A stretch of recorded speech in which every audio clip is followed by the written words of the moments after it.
Magisa po tayo ng gulay. Yung gulay na talbos ng sayote, himbabao, okra. Ayan, pinagmix-mix lang po.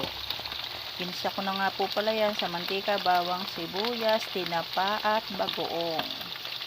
Siyempre, maluluto na po yung aking tinapa. Ilagay na natin yung mga gulay.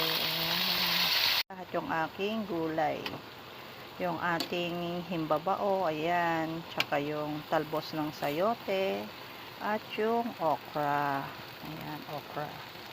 Diba? Binabayasan po yan, mga lalabs. Masarap po yung binabayasang gulay. Ayan, medyo nalanta na po siya. Kaya lagyan na po natin siya ng pangsabaw. Diba? Sarap. Ayan, hintayin lamang po natin siyang medyo lumambot. Ilagay na po natin yung ating bayabas. O, diba? Hintayin na lang po natin siyang lumambot. Tapos, sa huli na lang po yung ating seasoning. Palambutin na lang po natin siya dito. Ayan, haluin na po natin ang ating gulay. Sinama ko na po yung ulo kasi pampalasa din po yan, mga lalabs. Diba?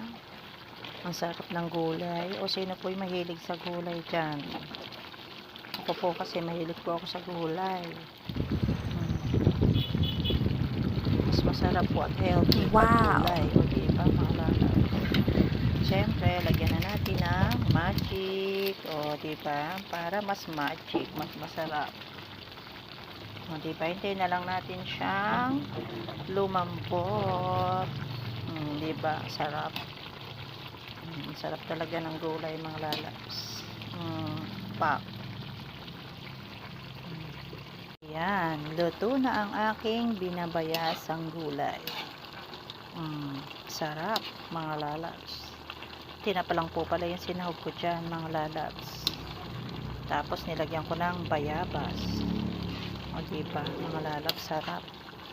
Siyempre, huwag kakalimutang tikman para malaman natin kung ano ba'y lasa ng ating niluto. Bago patayin ng apoy, siyempre, tikman.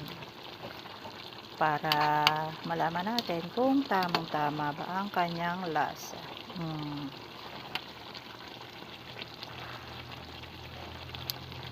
Sarap. The best. The best talaga ang gulay. O paano? Thank you for watching, mga lalabs. Luto na ang ating ulam.